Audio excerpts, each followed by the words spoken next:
The hive world of Orcs never slept, even in the velvet midnight. Its crust glimmered with the slow pulse of bioluminescent lichens and the crawling gleam of worker carapaces. Beneath the emerald auroras that stained the sky, the planet throbbed with one mind and millions of bodies.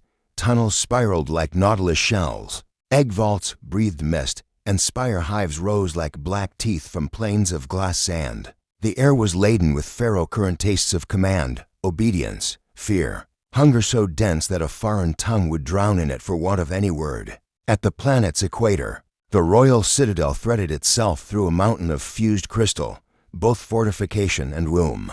Here lay the queen's sanctum, a cathedral-vast chamber, where the stone walls were veined with living circuitry, where light shimmered in time with her thoughts. The chamber's floor was a mosaic of fossilized shells, monuments to broods past, and at its center, upon a throne grown from bone lace and obsidian resin, the queen waited. She was not one, and she was not many. Her body was a continent of muscle and armor, a crown of sensory fans that combed the air and minefields for disturbances, a lattice of neural spires through which the hive mind poured. Her abdomen glowed faintly with the biolight of unlaid eggs. Her forelimbs were blossom delicate manipulators that could cradle a hatchling without scarring it.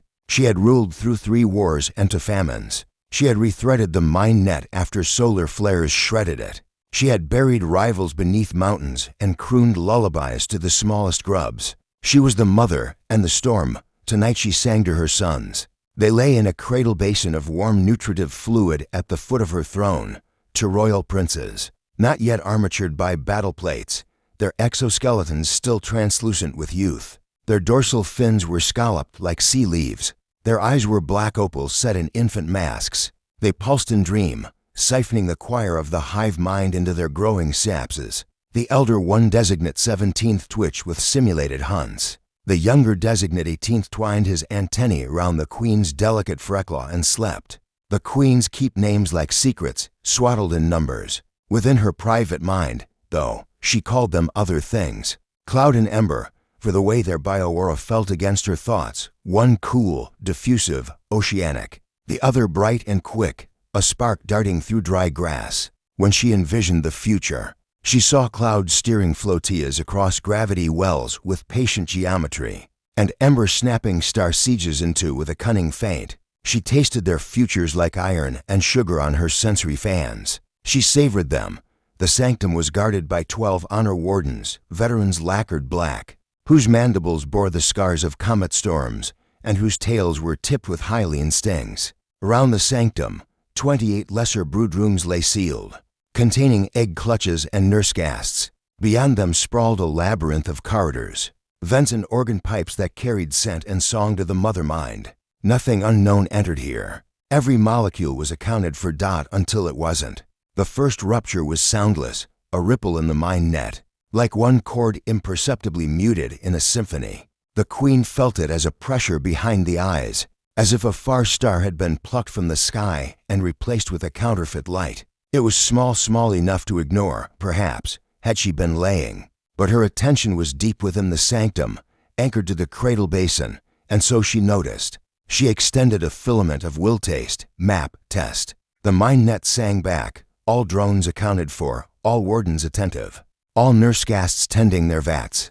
The rupture receded. She would remember later that the rupture had the precise shape of a breath. Minutes dripped like resin. The lichens dimmed to night mode. The hum of the citadel slowed. The second rupture cracked the silence. A concussive throb rippled through the honor wardens, folding them to the floor like streamers cut from a kite. They did not fall with pain. They fell as if some memory had been removed from their spines, and with it the idea of standing. Their minds did not go dark. The queen still heard them startled, ashamed, panicked like stunned fish still whispering bubbles. But their bodies were no longer theirs, and their stings lay impotent against the stone. The queen unfurled, her crown fans flared, catching every scent and signal. The metallic tang of warden blood where mandibles clip teeth, the cool silk of nutrient steam, the slow, rhythmic suck of the cradle basin. Her sensory pits gaped, tasting heat signatures in the air layer by layer. She tasted no intruder. She tasted nothing but her own certainty and the warden's fear. Yet something moved. Not weight, not heat, not chemical rearrangement of possibility. At the edge of the cradle basin, the fluid quivered as if a breeze had passed. Though no breeze ever entered the sanctum, a coil of residual charge crawled across her throne's bone lace. Lifting a tiny filament like a hair raised by static, the queen reached for her sons. Her foreclaws touched the basin's lip. Her manipulators dipped into the warm fluid, stirring the nutrient gel. It parted around her digits like fog. She reached deeper, expecting the slick curve of a hatchling's back, the faint kick of a dreaming leg. Her claws found the indifference of emptiness. There's an old word in the hive for the moment a mind scatters and reforms. A word the nursecasts use when a larva molts into a crawler, shekstool. The shiver before a new shape. The queen felt that shiver, but it came paired with a cavity so vast it threatened to collapse her geometry. She plunged both forelimbs into the basin, feeling only heat and her own panic. With a single thought she unsealed every scent baffle in the chamber, flooding the air with alarm pheromone. Her roar did not require a mouth. It was a psychic hammer that struck every termite of her empire at once. The hive circuits in the walls flared bright white. Encoded commands stamped themselves into soldier brains across a planet's worth of garrisons. The queen's roar became orders. Doors sealed. Vents snapped shut with chitinous rattles. The nursecasts curled around their clutches. The drones dropped their harvests. The spire hives went silent.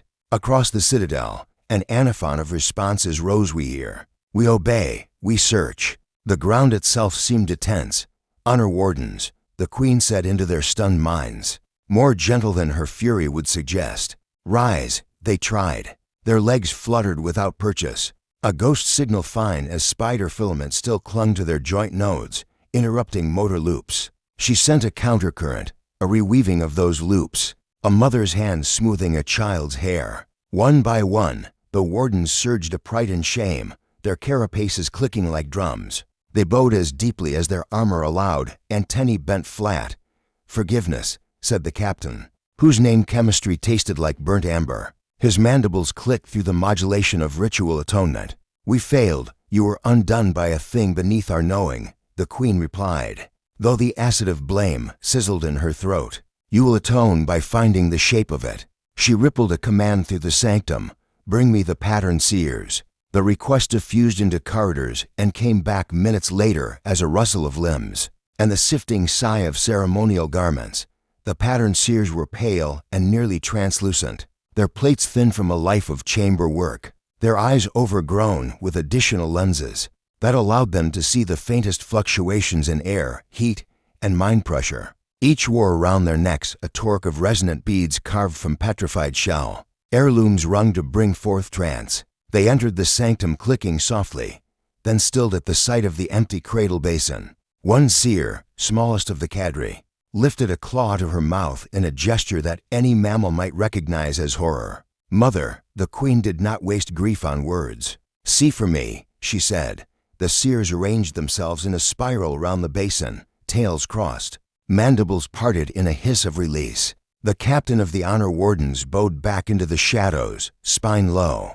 Along the walls, the nervous hum of the hive circuits fell to an attentive whisper. The queen damped her own mind glare so she would not blind them with her terror. A tone rose, a single high note, made by 20 throats in perfect unison. The beads around the seer's necks trembled and sang softly in harmonic sympathy. The air thickened with resonance. One by one, the seers dipped their sensory antennas into the basin, then lifted them, flicking droplets that sparked faintly and vanished before they hit the ground. Lenses rotated. Membranes fluttered. The tone split, became a braid of counterpoints, then stuttered. I feel absence shaped like presence, murmured one, voice strange with trance. A body that is not a body, a pressure drop without an intake, another offered. As if something drank, not fluid, not heat, but opportunity, silence that leans. Whispered the small seer who had gasped earlier. Her additional lenses spun like planets. Not nothing, less than nothing. The queen's forelimbs dug into the stone until it powdered. She forced herself to stillness. Where are they? A seer at the far arc of the spiral, old as fossil light, clicked his beads. There is a trail, mother. Not a scent trail, not a heat wake. A dissonance, it is. Not through the vents. He gestured without looking at the sealed organ pipes. Not through the doors, not through stone, through the mind, hissed the captain from the shadows, unable to restrain her voice. Then, seeing the seers flinch, she flattened anew. The queen allowed herself one breath air drawn through opercula, cleansed of alarm chemicals. Follow, the seer's chant shifted, seeking the dissonance. The citadel responded, memory joints, mind conduits, archives of command flickered, surrendering slivers of stored signal. The queen tracked with them, following the faintest tug in the mind net. A hair pulled through a maze. It wound in upon itself, doubled back, went places only concept could go. The small seer spoke again, halting, as though translating a language she had only just learned. Something opened a hinge. In the meaning of here, it took the prince's, not across space, not yet, but adjacent to it. The hinge closed. The seam is cooling, cooling. The queen echoed. The seer lifted her sensory pit, tasting an eddy in the air, a bare whisper of a new aroma, the kind that clung to foreign ships when they broke atmosphere. Not acid, not sweet, not salt, thin and dry and strange. There's a trace, she said. It is unfamiliar to the hive. It does not read as predator, prey, kin, rot, or tool. It reads as vessel, container, a smell like wrapped stone, artifact, the captain interpreted. The word sharp with military disdain. Carrier, said the old seer softly. Of warmth, his final word trembled like a wrong note. The queen's crown fans tremored. Warmth. Her sons needed warmth. They had slept pressed to each other's bellies, absorbing their heat. But warmth was not a direction. Warmth was everywhere. The hive, the planet's mantle, the fusion furnaces, her own brewed hot blood. Find me a vector, she said. Tone as far from roar as ice is from flame. The seers added another harmony. Their beads skittered faintly against their plates, rhythmic, scattered. The old seer's lenses stopped. The small seer's mandibles parted around an unspilled cry. There, she said, barely audible. A thread, so thin I could cut it on a breath. The queen followed. Her mind became single purpose. Around them the honor wardens formed to concentric rings. Claws hooked into the floor to feel tremors. The citadel's outer layers reported, in the brisk shorthand of readiness, skydome sealed. Planetary mind nets tightened. Off-worlders denied. Fleets on spine. The nightside spires dark to hide their heat. 1,000 commanders held their commands quiescent like arrows on the string, waiting to be loosed into factions of search. The thread pulled through blind ground between thought and place. The queen reached, and for an instant something inside her, that hued chamber where pain and prophecy met, filled with alien cool. The sensation was so delicate she might have missed it in any other season of her reign. It was the feeling of skin, not her kind's, supple, porous, covered in faint oils brushing against one of her princes. Not in violence. In holding. She recoiled as if stung. The honor wardens startled. The seers flinched, beads clacking. What shape? The captain demanded, half to the seers and half to the queen. The queen did not answer. She dared not name it.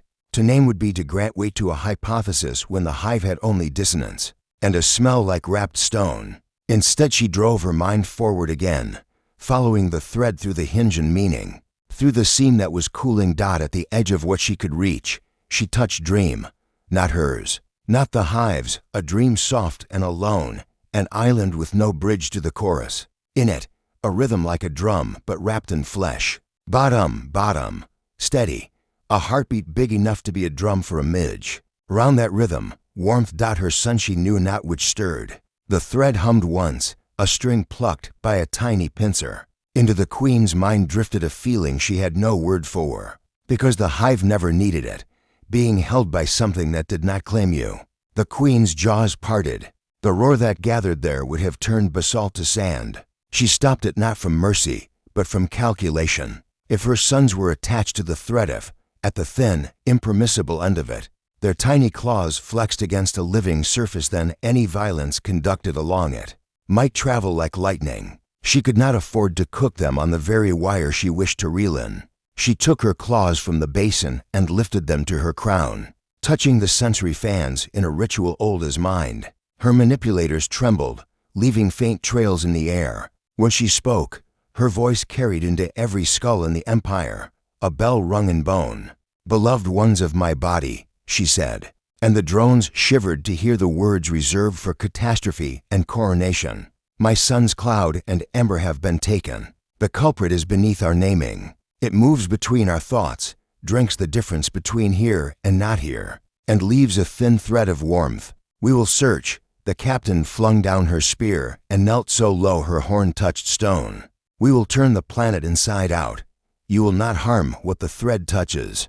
The queen countermanded, a warning brand hot. "Not until I know what holds them." Her mind split and split again. A prism casting strategy into colors, detachments to sweep the mine net for further hinges. A half-dozen star clutches warmed and made ready for immediate launch. Emissary cores carved from her own tissue to ride long-range psionic currents.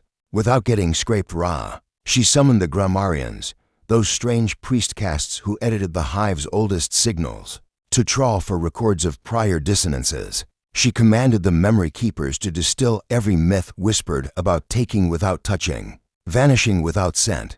She told the pattern seers to stay in the sanctum and listen until their beads cracked, and their lenses bled, if they had to. "Mother," said the small seer, voice thin. "The scene cools faster, the queen's tail unfurled like a banner. Then we will heed it with attention, from the bowels of Curex." The world responded. Turbines groaned as they diverted power to the sanctum's mine circuits. The lichens brightened, pushing photonic scaffolds into new harmonics. Vaults opened and closed in preordained sequences like the blinking of a single giant eye. Across orbit, the hive's ships pivoted, spines aimed not at any known foe, but at the blank space where a thread ran like a vein. The queen lowered her head to the cradle basin and drank a mouthful of its warmth, not for sustenance, but as a vow. The fluid burned her throat with iron and sweet. She felt through it the imprint of two small bodies, the way they had wreathed each other, the gentle friction of plate against plate. She swallowed that memory and made it law. There would be no end to the search. Not war, not famine, not the seductions of conquest would divert her. If the seam led across a universe of deserts, she would build a road of bone. She rose to her full, terrible height. The honor wardens, no longer ashamed but sharpened by it, lifted their spears in a ring that caught the sanctum's light and broke it into a halo of shards. The seers, exhausted, kept chanting, their beads playing out the resonance like a net of notes. And from that net, faint as the taste of rain on iron, came one last whisper of signal. It had no scent, it had no shape, but it had cadence, ba-dum, ba-dash-dum, a heartbeat too slow for any child of Curex, too soft for any predator that mattered. It carried, impossibly, the color of gentleness. The queen did not scream. She laid to claws on the rim of the basin, and in the stillness that followed her earlier roar, she made a promise that shook no stone and yet altered the architecture of her reign. "I am coming." Outside, the planet's auroras thickened into spears. Inside, the seam cooled to a scar. The hive leaned forward, as if the world itself had perched on the balls of its feet. The search began.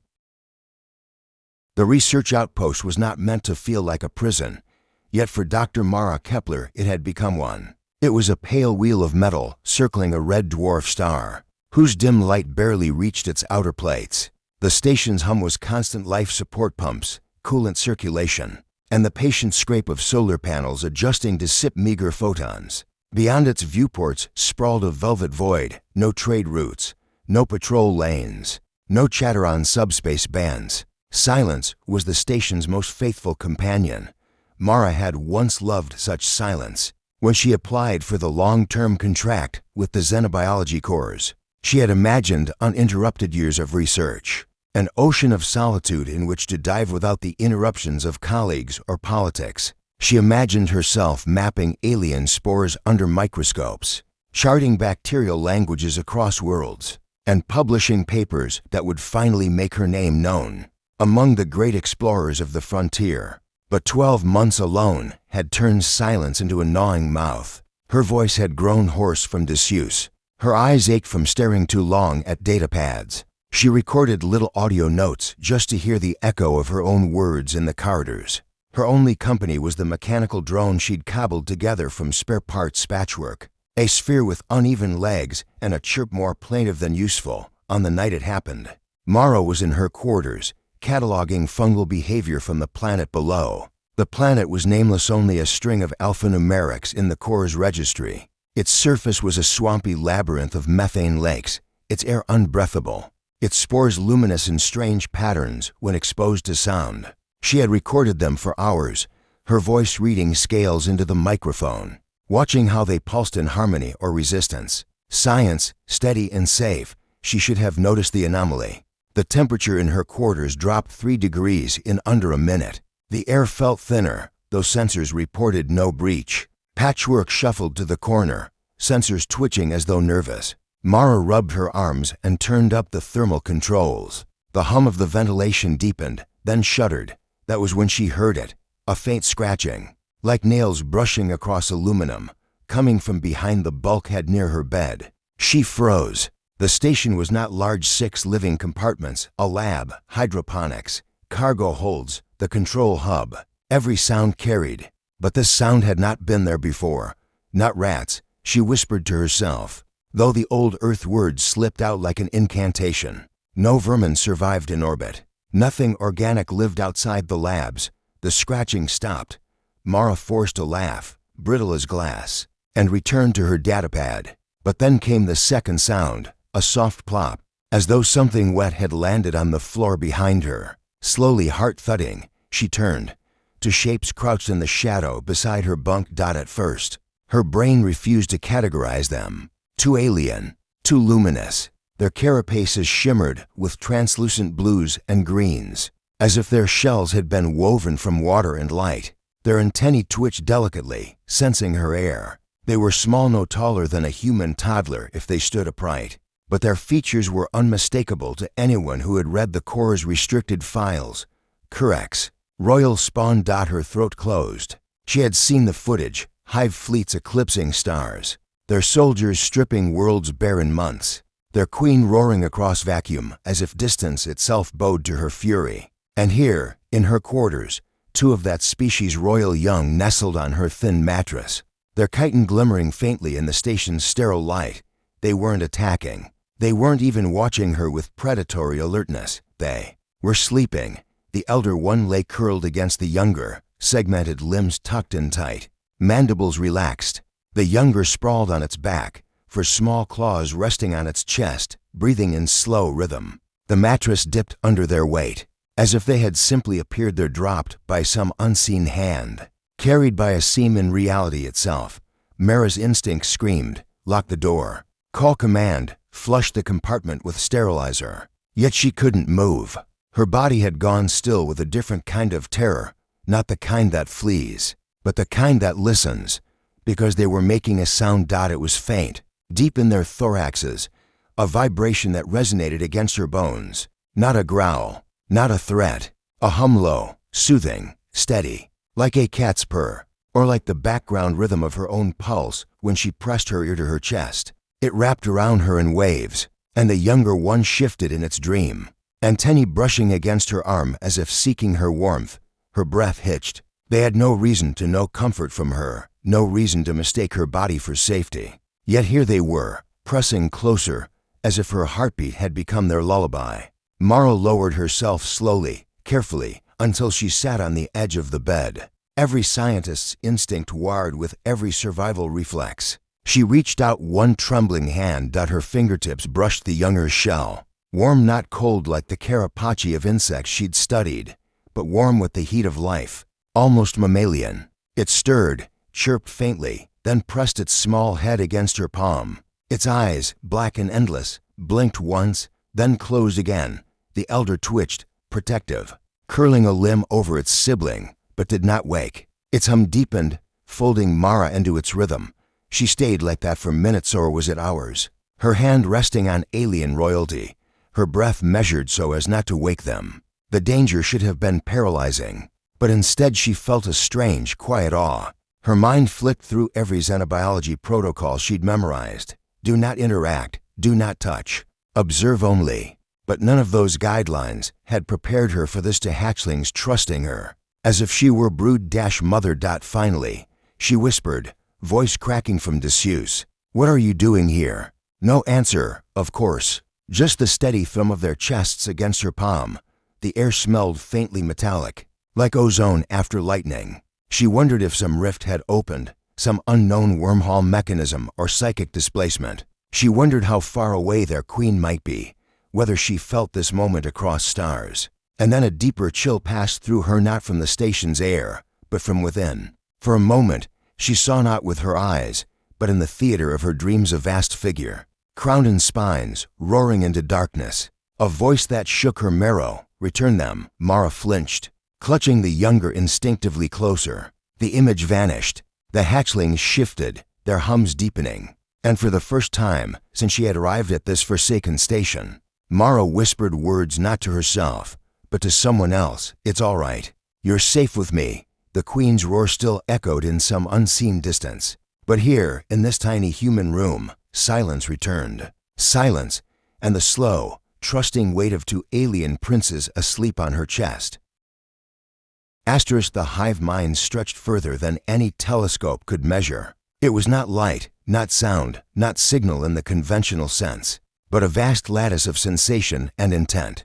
Across it, the queen hurled her will like a thunderclap, a demand, a question, a primal cry. Her sons had not been erased. She could still feel them, faint as shadows cast across an eclipse. The thread remained an impossibly thin connection, a pulse beating on the edge of perception. But it did not answer to her fully. It slipped and rippled, like something translated through a tongue the hive had never learned. She bent her consciousness toward it, drawing in her seers, her grammarians, her memory keepers. They strained beside her in the sanctum, their minds blistering under the pressure of her focus. Together they tried to decode what held her children, not cage, not net, not toxin. Something stranger. An embrace, whispered one seer before collapsing into silence, blood frothing at her mandibles. The queen caught the word, turned it over like a shard of alien glass, and felt her fury tighten into a sharper spear, across the void. Her fleets angled themselves toward possibilities. Scouting tendrils probed wormhole corridors, sniffing at dissonances in the fabric of space. Soldiers waited in barracks, with breath held, claws trembling for release. The hive was a storm bottled in patience, and its cork was the queen's will alone. She would not loose them until she knew where her sons had gone. Mara Kepler had not slept properly in 30 hours. She sat cross-legged on her narrow bunk. Datapads spread around her in uneven stacks. The two alien princes still dozed against her, one curled in her lap, the other draped half across her chest as though her heartbeat were the only sound that soothed him. Every time she tried to shift, they clung tighter, their tiny limbs pinching with surprising strength. At first she had been terrified to move. Now she was terrified to stop. She scribbled notes in shorthand, her stylus jerking across the screen. Carapace temperature stable, 39.2°C, higher than ambient. Mandibles relaxed when exposed to human voice frequencies, approx.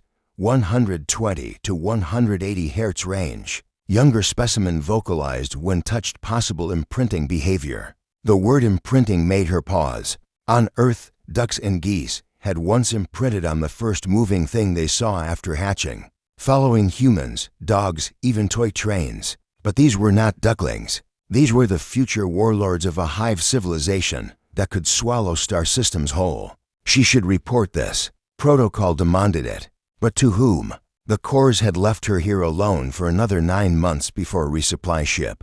Even if she sent a message through long-range relay, it would take weeks to arrive and more weeks for any reply. And by then, what? The hive would already know. The thought chilled her more than the cold air had. If the queen existed as the rumors said, half myth, half god, then she surely felt this moment. Mara imagined her across the void, a colossus crowned in light, sensing her children pressed against the chest of a human scientist. What would such a being do? She shivered and pulled a thermal blanket around the hatchlings. They chirped softly, antennae twitching, then quieted again. Her dreams grew stranger when she dozed. Even for minutes, she felt drawn into visions not her own. Alien landscapes, ridged with glass mountains and green auroras. Armies drilling in tunnels the size of cathedrals. Vast ships shaped like spine shells drifting through nebulae. Always at the center, a presence vast, burning, grieving. The queen. Sometimes the visions were so strong Mara woke gasping, clutching the hatchlings to her chest as though they might vanish back into that terrible dream. And sometimes, in those visions, she heard her own voice whispering words she had never chosen. "They are safe with me." In the sanctum of Curex, the queen trembled. The phrase had entered her mind net like a spark, utterly foreign in rhythm and scent. Not hive speech, not drone echo. Something alien, soft and inefficient, but undeniable. A voice not her own, carried by the thread. "They are safe with me." The queen reeled. It was not a threat. It was not a bargain. It was not even the crude promise of prey animals who sometimes begged for mercy. It was something else. A declaration of guardianship, not dominance. The seers tasted it too, their beads clattering as they struggled to translate. "Safe," one gasped. "Not prey, not kill, not mine. Safe." The queen curled her limbs around herself, confusion cutting deeper than rage. For the hive, safety was an equation.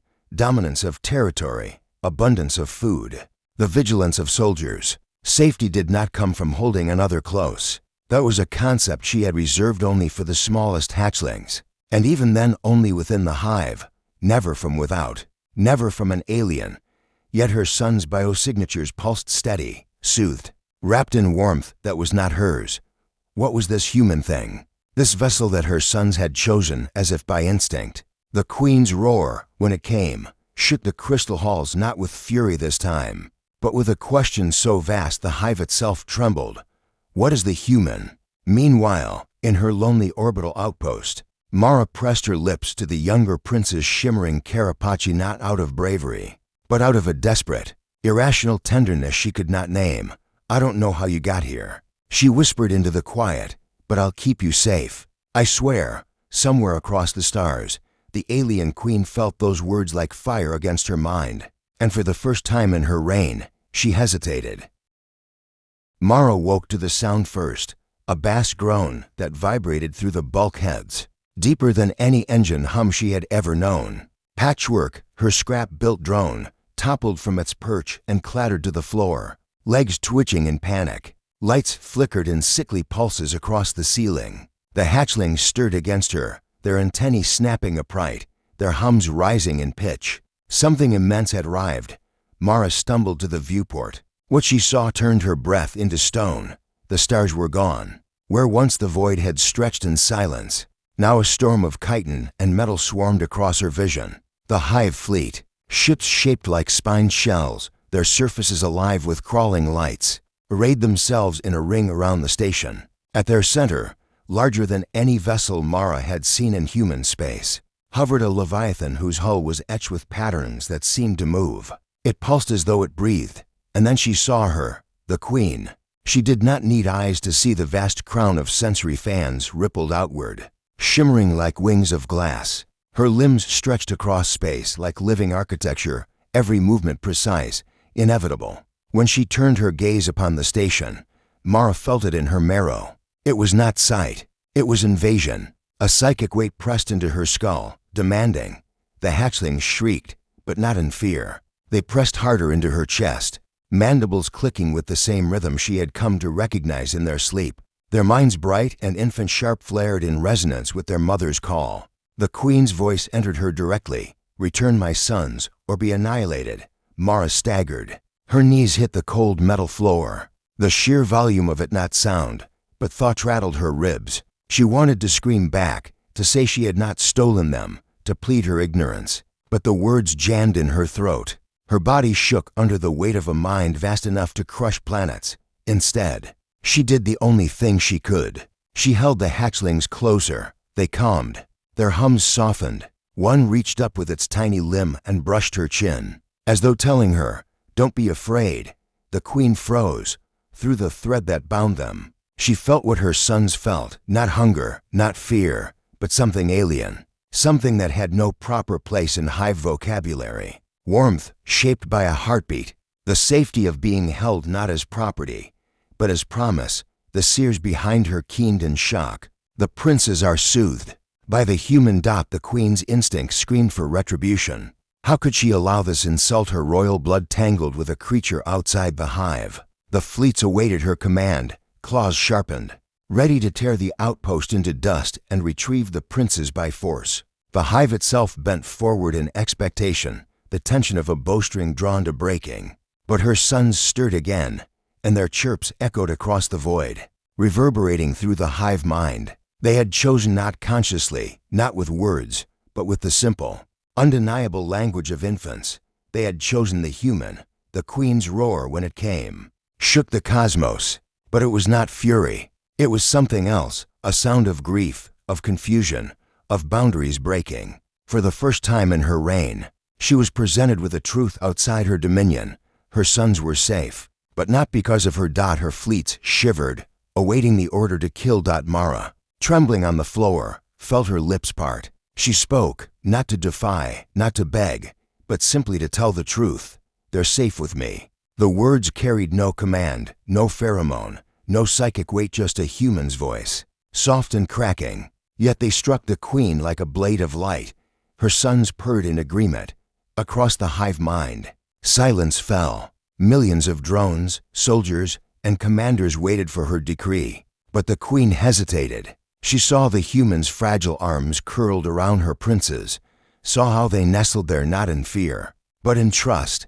The hive had never taught her this shape of protection. Could it be real? A single honor warden dared to speak. Mother, your command? The queen's crown fans quivered. She extended her mind toward Mara, not with crushing weight this time, but with something like curiosity. For the briefest moment, Mara felt her thought brush against the queen's, vast and sorrowful and burning. She sensed her hunger for control, her desperation, her love sharpened into weaponry. And beneath it all, something raw and aching, the fear of losing her children. Mara clutched them tighter, and in that instant, without meaning to, she whispered across the thread, "I understand." The queen recoiled, not because the words were alien, but because they were true. Silence stretched, so heavy it felt like the galaxy itself was holding its breath.